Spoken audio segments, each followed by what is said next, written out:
Hey guys, Aaron Wilson here, back from Detroit, and glad to be home, back in Houston, Texas, back to see my family, and just good to be back in the state of Texas, which is, sometimes when you're away, you don't realize how good you have it.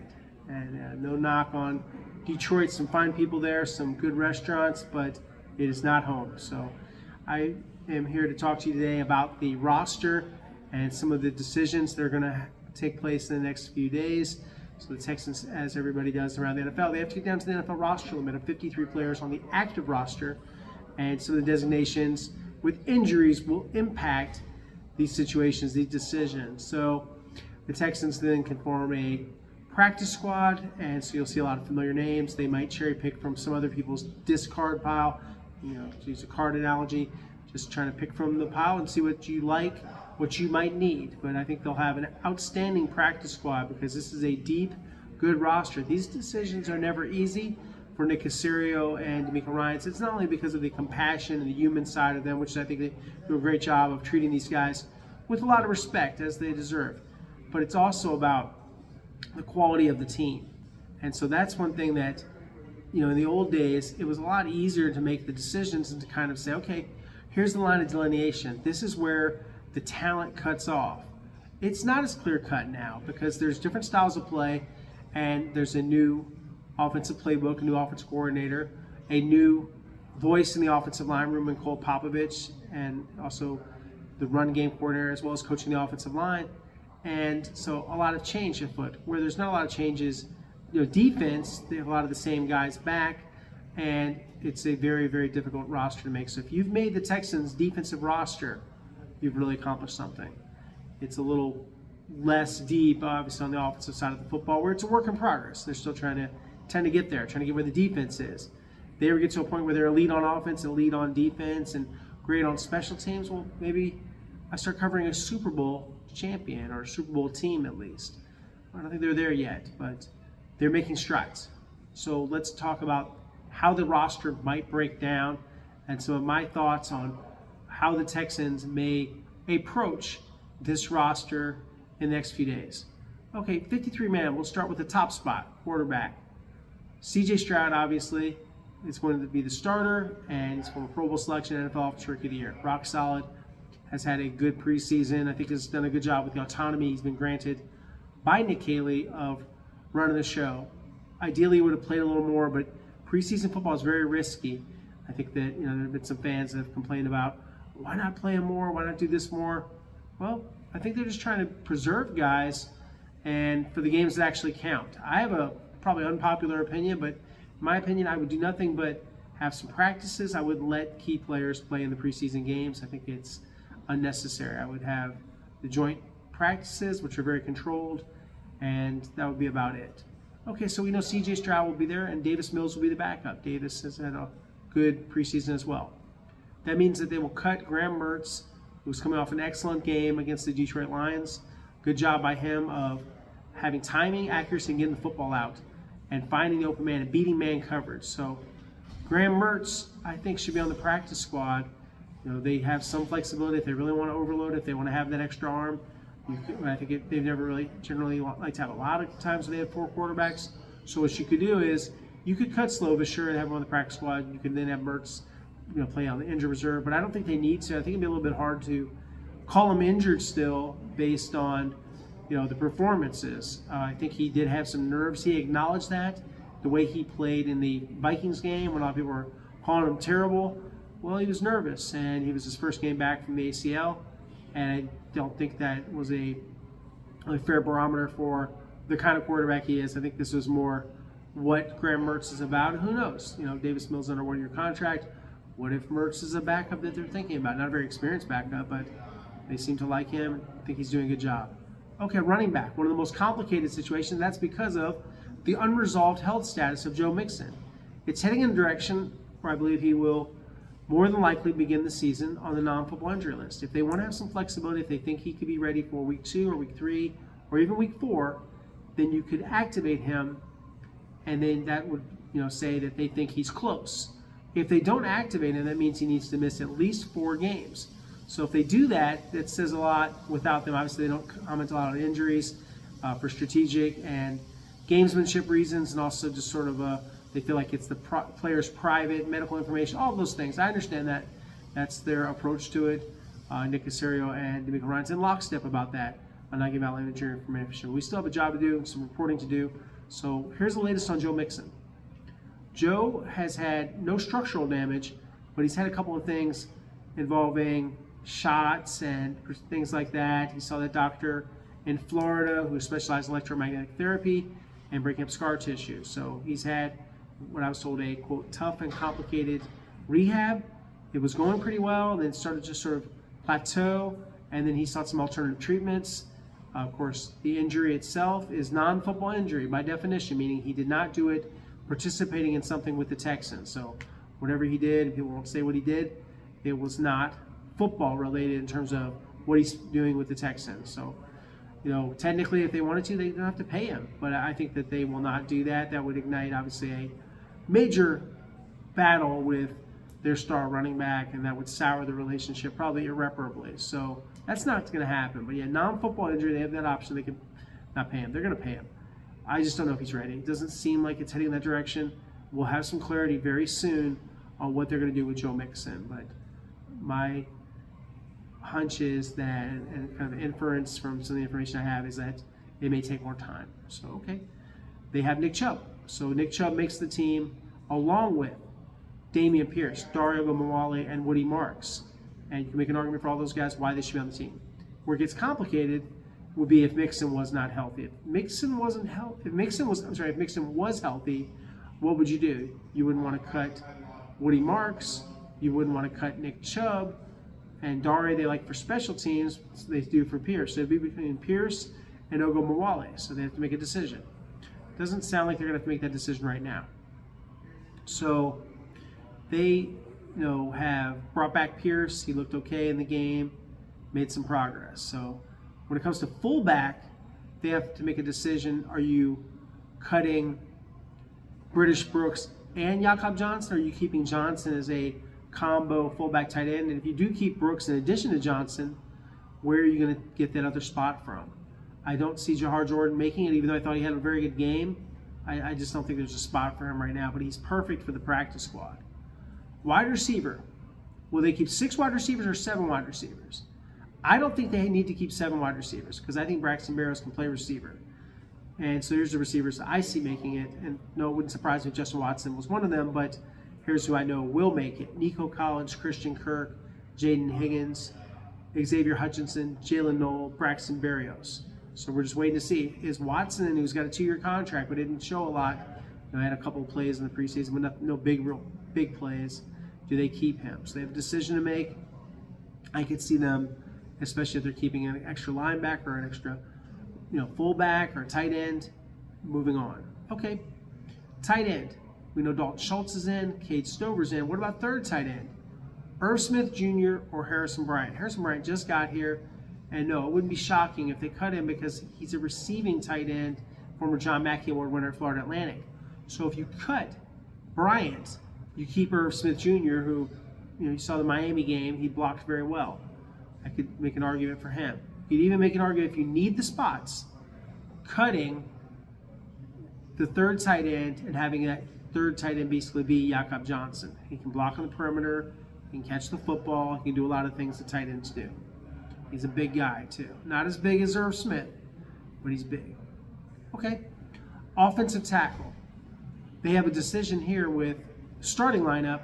I think it's kind of a fait accompli where they will go with Ariante Ursery. He's a natural left tackle. He's been impressive. He is the present and the future.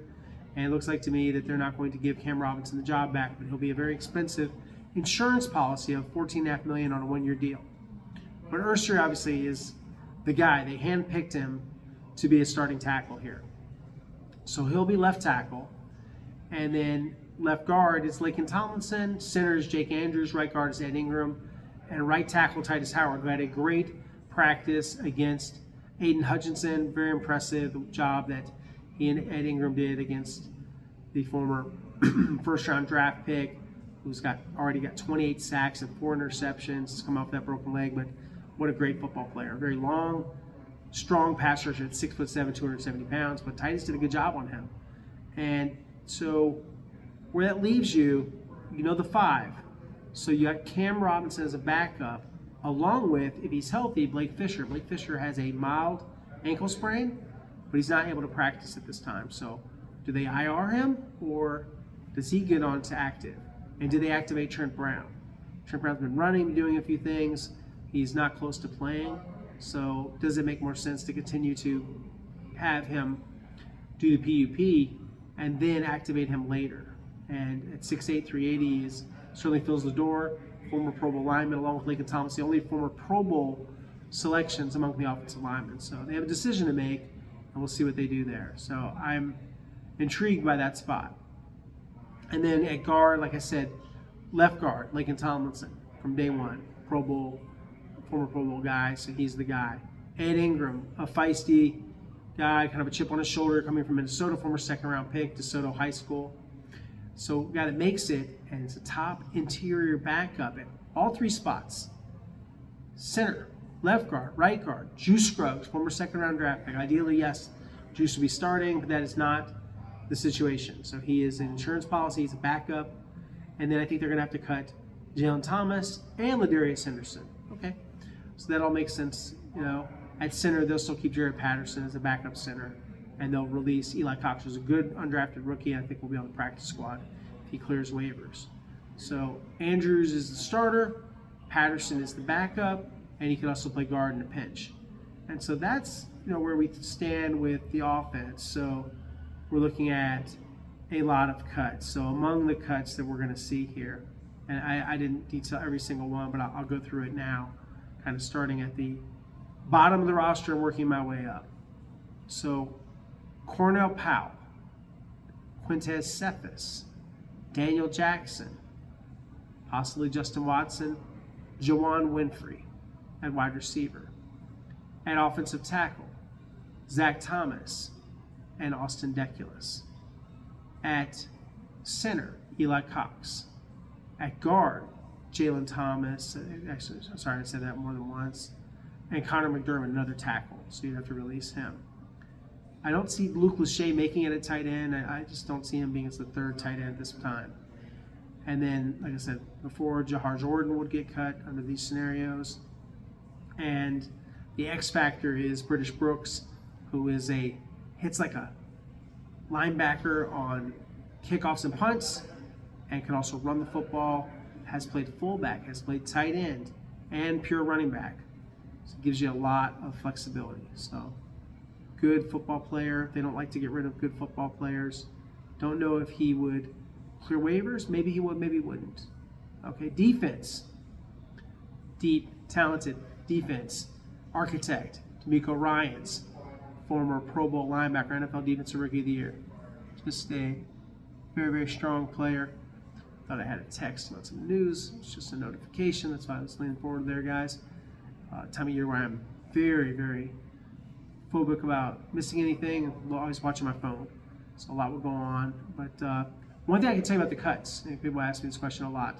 Well, they cut tomorrow on Monday. They do have a practice, a light practice, and they have meetings. So they have a decision to make about that and whether they will, make some of the obvious cuts tomorrow. If they do, they might inform the player and then process it. Last year, they did process all of the cuts at the deadline officially. And officials what counts, because you can always tell a guy he's cut, and you can try to trade him. You could try to get on the trade market. I'm sure people are going to ask me, well, why don't they trade for Kyle Duggar? Well, he's got a big contract, and they got other safeties.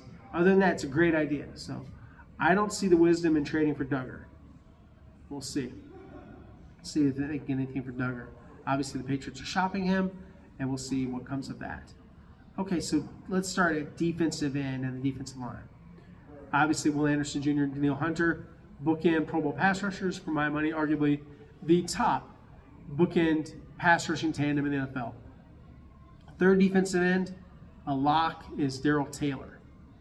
I think Derek Barnett is just as close to a lock as well. So it's 4 defensive ends.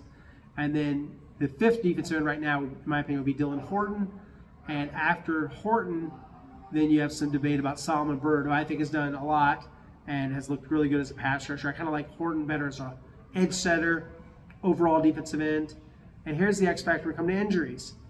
Dinoco Autry is on the physical unable to perform list, but he is healthy, I'm told. So will they activate him, or will they give it more time because he's missed so much time?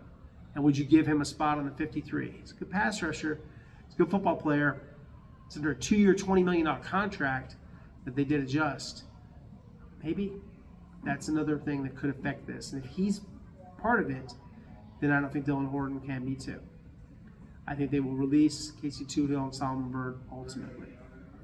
And then looking at other players at defensive end, I think that's going to do it. Yeah, as far as the other defensive end cuts. Let's go to D-line and start D-tackle, the interior. All right. Sheldon Rankins, Tim Settle Jr., Mario Edwards Jr., Foley Fadukasi. All healthy, all playing well. Fifth defensive tackle, D'Amico Ryan's called him Mr. Consistency. There's no way to highlight it more for a football coach like D'Amico Ryan's to call you Mr. Consistency and say you're the most consistent player on the roster. This is indeed high praise for Togiai, former blue chip recruit for the Ohio State Buckeyes, former Minnesota Viking, and a good football player. Very consistent, very steady. Okay. You have Junior Tafuna, who's the Senior Bowl guy. Utah played very well. Will definitely be practice squad if he does clear. Could be popular. Could see him being, someone that they look at. Hagai Dedabuse, he will go to the practice squad. I believe is the international player. He will not count, so they can have him on the roster. So I think that, Togiai also had a sack. I see him as a part of it. Okay, and then just going through some other things here with D-tackle, just to be thorough here about the defensive tackle position. And I think that is everybody. Kurt Hinish is still on the PUP list. He's dealing with some knee issues. Doesn't sound like he's going to be ready for the regular season. I do not know when Kurt Hinish will be out there. Sounds like it's not going great. Okay, linebacker. Aziz Al-Shire, Christian Harris, Henry To'oTo'o, and E.J. Speed. Aziz had a minor injury, and he is expected back for the Rams game. To'oTo'o was not required to play in the third and final preseason game. That is a statement of confidence that he is a starter. And I think he'll have to kind of share the job with Christian Harris. And who knows, maybe Christian eventually takes over if he can stay healthy. He looked good the other day and a good return to play with 2 tackles. I see them carving out some 3 linebacker alignments, and I see E.J. Speed getting reps too. Jake Hansen, you might have seen, went to the Blue Medical Tent, worked off without the help of a trainer, but he played 12 snaps. He went back in the game, so going back in the game is a good sign. Sounds like he cleared whatever they wanted him to clear. So they have some roster moves they may need to make, and I think that they're all likely. There's one guy that maybe he makes it besides Hansen for special teams, and it just depends on what he recommends. Like Frank Ross said the other day, you got to be a good salesman. You got to be able to sell it to Nick Caserio and to D'Amico Ryan's. The value, you're gonna, be the shoe on a table for your guy who you think should make it. But his numbers may not work for Jamal Hill, Nick Neiman, Casey Asai, and Jackson Woodard. So I see that being a position where they have to make some changes. Excuse me. And so that would handle the linebacker spot. All right. Obviously with, corner, you start with great corner tandem. All-pro Derek Stingley Jr. and Kamari Lassiter. Kamari is probably a future Pro Bowl guy, in my opinion. Third corner, Jalen Smith. Don't know why someone listed him as a bubble. He is not on the bubble. He is the third corner. He earned the job. Tremont Smith is here for special teams. Fourth corner. So under that scenario, if you only keep 4 corners, then they would release D'Angelo Ross, who was beaten for a touchdown, had some other coverage issues, but he's a good special teamer. Maybe he makes practice squad again, and you do some call-ups. Damon Arnett Jr. showed a lot of progress, had an interception, but he's not one of your top 3 corners right now, and he's still shedding some rust. So I think you have to make that change.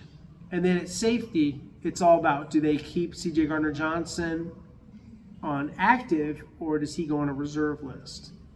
If they think he's close, he's a talented enough player that you would carry him into the regular season, not 100%, and then see when you can get him out there, whether that's week 1, week 2, week 3, or week 4. So they've got a decision to make. Kalen Bullock, 5 interceptions, lights out, great camp, gotten even better this year. MJ Stewart right now is running with the ones as a starter.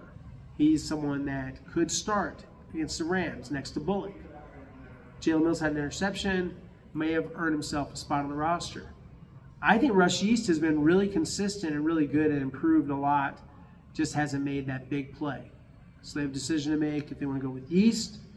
I've seen MJ Stewart sometimes, not get help over the top and, have a few busts there.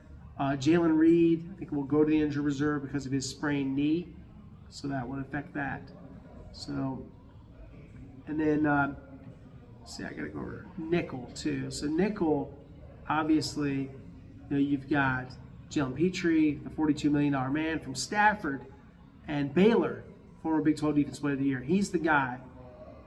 The best backup to me has been Arthur Millette, who had a sack the other day. I love the flexibility that Miles Bryant gives them, and I could even see him being like this jack-of-all-trades type for corner, special teams, as well as safety even. He can play all those positions. And so it's very close between Millette and Bryant. But I feel like I would give the edge to Millette. And then let's talk about the specialists. This will be a pretty short conversation. Kaimi Fairbairn's the kicker. Tommy Townsend's the punter. They're both very good. Long snapper, a little bit of a mess, a little bit complicated right now. Blake Ferguson was bouncing some snaps, didn't do well. So they got to hope that Austin Brinkman's going to be back. I'm told that he's going to be back. They feel very good about his chances of being back for the Rams game. So we're going to see how gauge that. Is he able to practice soon? And he has an oblique injury. So I'll probably ask if we get a chance to ask D'Amico Ryans. We're going to have a Zoom with him tomorrow morning. So we'll have some tweets from that Zoom. And we'll see if we have some information, some updates. We've obviously heard from him that these are tough decisions, and I expect someone to ask some variety of that question, and probably the process and how they make these decisions. So hopefully a good conversation where, they shed some light on these things, give a little bit of tidbits on the process. But obviously it's a tough deal. You're telling someone that their dream is either ending or their dream is deferred, and that's a hard thing because these guys put everything they have into it. I probably sound like a broken record. But I think you just got to show respect for what it takes to be a football player and to try to make this team. So, guys, that's really it at this point. We're just kind of waiting on the roster, and we'll have some more content. I wrote articles about Christian Harris and also on Graham Mertz. I'm working on a Damian Pierce article with a follow from the game, and I'll have some content on Kalen Bullock, and very soon Jalen Smith and Daniil Hunter. All that stuff kind of been the plan in the works before the Rams game, and probably I'll get to all that stuff this week, and we'll have some days where we don't have a lot going on, so there might be some downtime. There is a highlight reel that I got from our sister station, WDIV, so I encourage you to check that out. There are some great field level plays, better than the television copy. Yes, better than the television copy, because the cameramen that are down the field, they get to shoot very close ISOs. There's some cool looks there. And I'm the only one that has that video other than my friends here at KPRC. So yeah, and WDIV in Detroit. So check that out. I encourage that. There, of course, is post-game locker room sound, and my thoughts too on the game. And then now we'll have this new video, and we'll have more and more coverage to come. And please check out Sports Sunday at KPRC2 and www.click2houston.com. Please like, watch, and subscribe. We've made some progress. We're now at 15,300, so we're continuing to grow. I appreciate all the new subscribers. Guys, thanks and welcome aboard. Please drop your comments and likes and questions, whatever you want to talk about. Make suggestions. All that stuff is, of course, great, very welcome. And want to hear from you guys, because remember, it's not just my channel, it's your channel. When you subscribe to this, you're a part of it. So I appreciate everybody's input. I'm also on social media at Aaron Wilson _NFL, Instagram Aaron Wilson 7128, and of course free of charge. Keep it locked at www.click2houston.com. Bookmark our Texans page, very easy to find. I share that a lot, and the links to my content here at KPRC2, and please watch my colleagues. They do a great job. You see the newsroom behind me. I'm kind of fan to it a little bit here. So that is where everything happens here. This is the newsroom, and where everybody works at their desks, works hard to give you guys reports and the latest information. So now I'm going to sign off now, and we'll talk soon. Thanks, guys.